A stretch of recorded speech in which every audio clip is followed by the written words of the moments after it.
राम राम, आदाब, सत श्री अकाल। दोस्तों, आज की कहानी पे आगे बढ़ूं उससे पहले आप सभी को दिल से थैंक यू, धन्यवाद।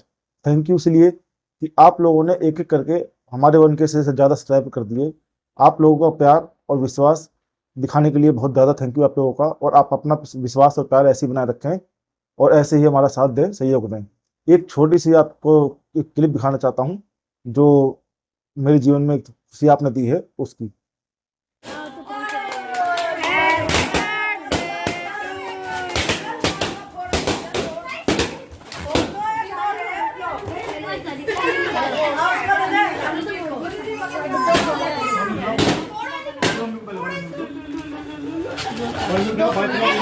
हेलो दोस्तों, आज मेरी छोटी बेटी इसका इधर आओ बेटे, इसका बर्थडे था आज। ये साल तो हर साल मेरी खुशियों के लिए आता है, पर आप जो लोगों ने आज खुशी दी है, जो मेरे 1K सब्सक्राइब पूरे किए हैं, उसका एहसान मैं पूरी ज़िंदगी तक उतार नहीं पाऊँगा। Thank you so much. और आपसे उम्मीद है कि आप आगे भी ऐसी मेरा साथ देंगे, सहयोग देंगे। एक बार फिर आपको बहुत बहुत धन्यवाद, आपका थैंक यू, शुक्रिया, अपना विश्वास। आज की जो कहानी है, जो घटना है, ये एक चलती ट्रेन के अंदर हुई एक वारदात की कहानी है।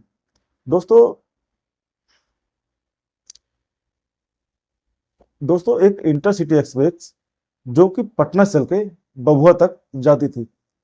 इसी ट्रेन में 20 जनवरी 2020 को दो शख्स भी सवार होते हैं। रात तकरीबन 11:30 बजे इनका स्टेशन कुदरा आ जाता है और ये अपने स्टेशन पर उतर जाते हैं। तभी इनमें से एक साथी बोलता है कि यार, मैंने एक डब्बे में देखा, एक बोगी में देखा कि एक महिला बिल्कुल अकेली बैठी है, उसके आसपास तो क्या उस डब्बे में ही कोई नहीं। तो लड़का बोलता है, दूसरा शख्स बोलता है कि ऐसा हो नहीं सकता, पूरी बोगी में एक महिला अकेली बैठी है। वो कहता है तुम्हें विश्वास नहीं है, चलो भाग के पकड़ते हैं और देख लेते हैं। इसके साथ वो तेजी से भागते हैं और उसी डब्बे की तरफ भागते हैं जिस बोगी में वो महिला बैठी होती है। इसके बाद जब डब्बे में पहुंच जाते हैं तो देखते हैं सचमुच महिला अकेली बैठी होती है। महिला को अकेला पाकर इनकी नीयत खराब हो जाती है और सोचते हैं क्यों ना इसके साथ कुछ गंदी हरकत की जाए, इसके साथ कुछ गलत काम किया जाए। इसी इरादे से उस महिला के पास आते हैं और उसके साथ छेड़खानी करना शुरू कर देते हैं। जब महिला इस चीज़ का विरोध करती है तो लड़के उसको मारपीट करना शुरू कर देते हैं और धमकाते हैं, और साथ ही ट्रेन के जो अंदर बोगी के डब्बे होते हैं उनके दरवाजे और खिड़की बंद कर देते हैं और उसके पास आकर उसके कपड़े उतारने लगते हैं। अब महिला जब विरोध करने लगती है तो उसको फिर दोबारा पीटने लगते हैं और कहते हैं अगर तुमने जरा भी शोर मचाया या जरा भी ड्रामा किया तो तुम्हें उस चलती ट्रेन से ही नीचे फेंक देंगे। महिला डर जाती है और शांत हो जाती है। इसके बाद वो बारी बारी से उसके साथ गंदा काम करने लगे, घिनौना काम करने लगे, और एक अगर उसके साथ गलत काम कर रहा था तो दूसरा उसकी वीडियो बना रहा था। ये सिलसिला चलता रहा और कुछ देर बाद, कुछ घंटे बाद स्टेशन आ जाता है भभुआ। जब भभुआ स्टेशन आ जाता है, क्योंकि जो ट्रेन का लास्ट स्टॉप था वो भभुआ था, इसको यहाँ से दोबारा सुबह चलना था। जब भी कोई ट्रेन दोस्तों अगर किसी स्टेशन में जब भी किसी ट्रेन का कोई लास्ट स्टॉप होता है तो जीआरपी की ड्यूटी होती है कि वो उस ट्रेन के हर बोगी डब्बे को चेक करे कि कोई व्यक्ति कुछ सो तो नहीं रहा है, कोई छूट तो नहीं गया है, या कोई लावारिस चीज उस बोगी में रह तो नहीं गई है। बभुआ स्टेशन पे जीआरपी वाले आते हैं और हर डब्बे की जांच करने लगते हैं, देखने लगते हैं कोई छूट तो नहीं गया है, कोई सोता तो नहीं रह गया है। वो जब बोगी को जांच कर ही रहे होते हैं तभी उनको एक बोगी से चीखने चिल्लाने की आवाज़ आ रही होती है। वो वहाँ पहुँचते हैं बोगी के पास और दरवाज़ा खोलने की कोशिश करते हैं। जब वो दरवाज़ा खोल रहे होते हैं तो दरवाज़ा खुलता नहीं है। इसके बाद वो दरवाज़ा पीटते हैं और कहते हैं कि हम पुलिस वाले हैं, जो भी कोई अंदर हो गेट खोल दो, नहीं तो अच्छा नहीं होगा। जब महिला को लगता है कि वो पुलिस वाले हैं तो महिला और जोर चिल्लाती है कि साहब मुझे बचा लो, ये लोग मेरे साथ बहुत गंदा काम कर रहे हैं, मेरे साथ बलात्कार कर रहे हैं।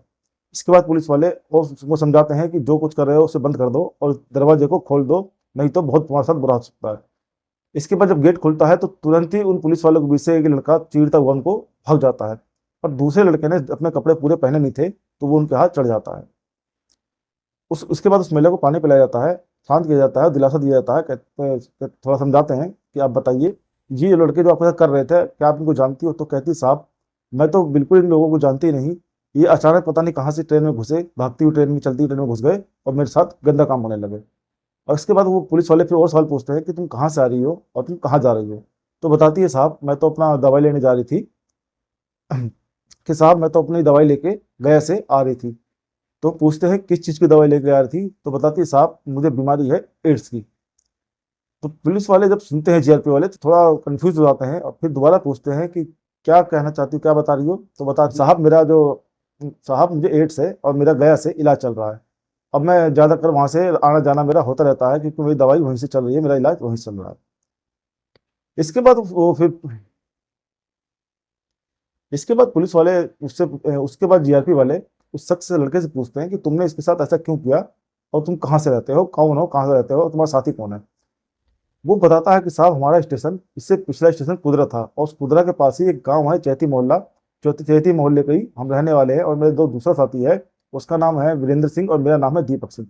तो पूछते हैं कि तुमने इस महिला के साथ क्यों किया।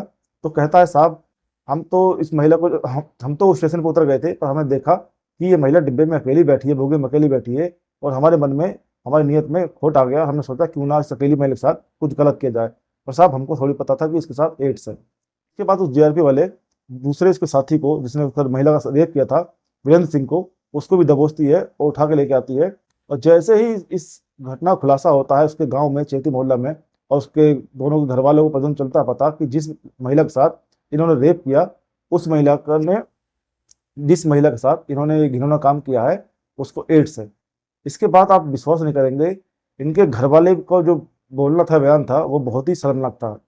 इसके परिजन इतना वो कहने लगे कि अगर इसको एड्स था तो इसने बताया क्यों नहीं। उस महिला ने पहले भी बताने की कोशिश करी थी, पर इन लोगों ने उसको बोलने का मौका नहीं दिया। जैसे ही बोलने के लिए मुंह खोलती, ये उसको पीटना शुरू कर देते और कहते तुझे ट्रेन से नीचे फेंक देंगे। इसके बाद फिर पुलिस ने उनके खिलाफ 376 डी के तहत और उसके संबंधित सभी धाराओं में मुकदमा दर्ज किया, उनको जेल भेज दिया। अब उनको जो सजा मिलेगी वो तो मिलेगी, पर कहते हैं कि भगवान गर्दे अंधेर नहीं है। उसकी लाठी जब पड़ती है तो कोई आवाज नहीं होती है। वही इन दोनों लोगों के साथ हुआ है कि इन्होंने बेवजह किसी महिला के साथ, किसी विधवा के साथ ऐसी दंडनीय करने की कोशिश करी, और भगवान ने इनको ऐसा प्रसाद दिया है कि जीवन भर उस प्रसाद को लिए आप घूमते रहेंगे। आपकी इस कहानी के बारे में क्या राय है, इस घटना के बारे में आप क्या सोचते हैं, प्लीज़ कमेंट बॉक्स में जरूर बताएं।